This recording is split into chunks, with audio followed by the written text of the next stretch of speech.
On March 13, 1973, several American POWs returned home to California's Travis Air Force Base at the end of the Vietnam War. After being held captive in Vietnam for close to 6 years, Lieutenant Colonel Robert Stirm met his family on the tarmac, a moment captured in an iconic image by photographer Slava Sal Veder. Although the picture shows a happy reunion, the reality is much more tragic.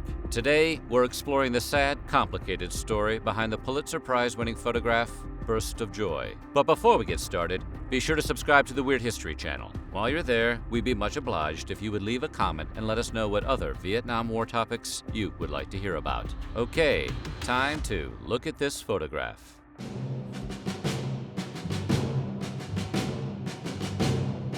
On October 27, 1967, Lieutenant Colonel Robert Stirm was shot down over Hanoi. He was captured and imprisoned a day after fellow aviator and future Arizona Senator John McCain. The 39-year-old Stirm was brutally tortured and starved while held prisoner in North Vietnamese prison camps. One of the camps was the infamous Hoa Lo prison, otherwise known as the Hanoi Hilton. The prison was given its morbidly iconic name by American troops because of the torturous conditions within. Originally a French colonial prison called La Maison Centrale, the Vietnamese eventually christened it Hoa Lo, or Fiery Furnace. For prisoners there, the name was a little on the nose. The place was infested with rats and home to unspeakable torture. One prisoner, Commander Jeremiah Denton, later recounted his experiences, saying, "They beat you with fists and fan belts. They warmed you up and threatened you with death. Then they really got serious and gave you something called the rope trick." What's the rope trick?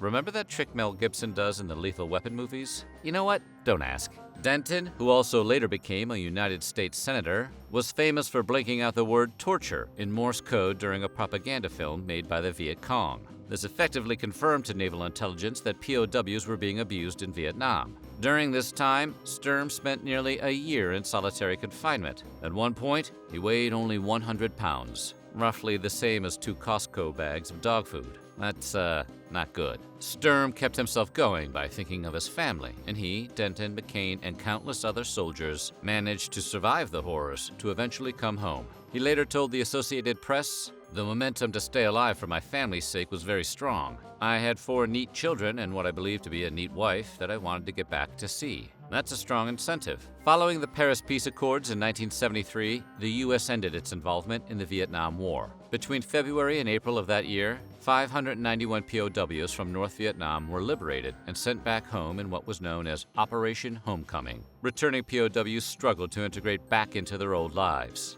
a fact which directly inspired the movie Rambo 1. And although Operation Homecoming was a success, over 1,350 American soldiers were still listed POW and MIA after the war ended, a fact which directly inspired the movie Rambo 2. And while the return of the POWs was cause for celebration, it did little to bring closure to the war. Robert Stirm was among the first POWs to return home. Stirm continued to serve in the military after the war, attaining the rank of colonel before retiring in 1977. He was happy to finally be free, and the famous photo captured a singular moment in time. Unfortunately, that moment did not last.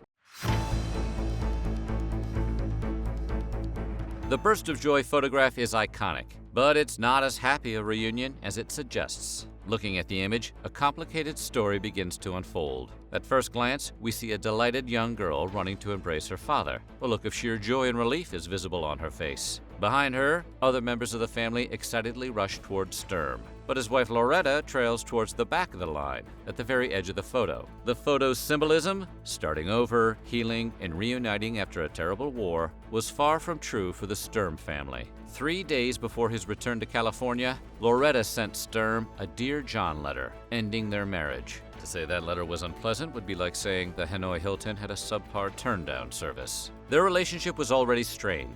According to a 2019 story in Popular Military, the couple had actually divorced once before, but reconciled and remarried. For 6 years following Stirm's capture, Loretta had raised her family not knowing if Stirm would ever return. During that time, she met someone new, so she decided to end the marriage. The letter she sent to Stirm read in part, "I can't begin to tell you how proud we are of you. The children and I never missed a night saying a prayer for your safe return. I have your pictures up and your certificates and have kept you very much with us while you were gone. and the children have not forgotten their father. I would like to see you when you come home, but will understand if you would rather not. Loretta states that they only managed to make each other miserable, and went on to detail some aspects of their unhappy marriage and her reasons for wanting to move on. I have changed drastically, forced into a situation where I finally had to grow up. Bob, I feel sure that in your heart you know we can't make it together. It doesn't make sense to be unhappy when you can do something about it. Life is too short. They tried to make it work for a while, but the couple ultimately divorced. Both eventually remarried. Stirm faced a tough time following his return. Despite the joy of the famous photograph, his nearly 20-year marriage to Loretta had just collapsed. She was awarded custody of 2 of their 4 children and the family home, and nearly half of Stirm's pension. That was on top of a $300 a month child support payment. Ouch. Dude got cleaned out like Tiger Woods. After enduring 6 years of torture and isolation as a POW, he lost custody of 2 children and half his retirement almost as soon as he returned to America. He later remarked, "It's not fair, it's just not. I'm the one that lives with all the aches and pains for my imprisonment, but she continues to get paid." Putting it lightly, Stirm was a little bitter. He fought the decision in court, but was unsuccessful. Eventually, he moved in with his mother in San Francisco to help raise his older children. Burst of Joy tells the story of a reunion underscored by melancholy, but the real star of the photo isn't Stirm. Rather, it's his 15-year-old daughter, Lori. The eldest of the couple's 4 children, Lori hadn't seen her father in 6 years when he stepped out onto the tarmac. When Vader captured her on film as she ran to greet her dad, he captured a pure emotional moment. She is the burst of joy from which the photograph takes its name. But 6 years is a very long time when you're a kid. Stirm had been gone for nearly half of Lori's life. He didn't even know enough about her to hate her music or disapprove of her boyfriend. At the time, Lori was quoted as saying, "So much has happened. There was so much that my dad missed out on. And it took a while to let him back into our lives and accept his authority. He was basically like a live-in substitute teacher, until his kids readjusted to his presence."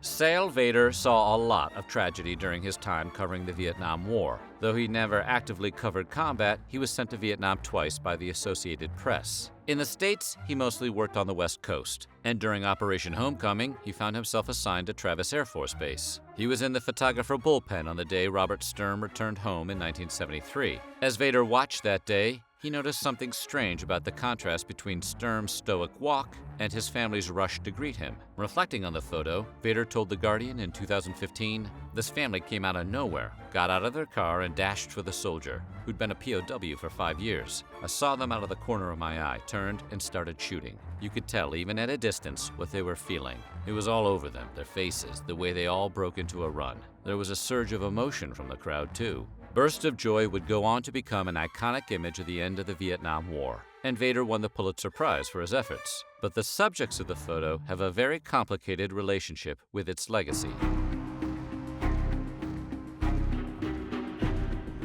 Burst of Joy has been immortalized in historical documents of the Vietnam War. All of Stirm's children have a framed copy hanging in their homes, and still get asked about it from time to time. Stirm's youngest daughter, Cindy, has mixed feelings about it. She told the Los Angeles Times in 1993, "I look at the picture and I don't see me. I don't feel like I was really a part of it. I was so young. I didn't really know him when he left.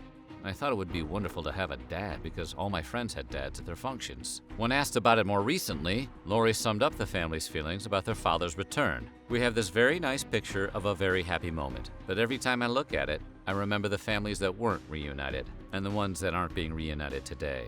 Many, many families, and I think I'm one of the lucky ones." The photograph might be prominently displayed in his children's homes, but Stirm never liked it. To him, it wasn't a time capsule of a joyous moment, but a bitter reminder of what he endured throughout the war and what he lost upon returning home. It would be like Joe Theismann framing a photograph of his career-ending injury. Not the kind of thing you want to look at every morning while you're drinking coffee. In a 1993 interview with the Associated Press, Stirm said the attention the picture brought him was unwelcome, especially as he dealt with the divorce and its related legal battles. After retiring from the Air Force in 1975, Stirm worked for a time as a corporate pilot. Later, he joined Ferry Steelworks in San Francisco, a company his grandfather started. Stirm was ultimately awarded a Silver Star for his service, and Sal Veder's candid photograph of him and his family will forever remain an iconic snapshot of the Vietnam War. So what do you think of the complicated story behind Burst of Joy? Let us know in the comments below, and while you're at it, check out some of these other videos from our weird history.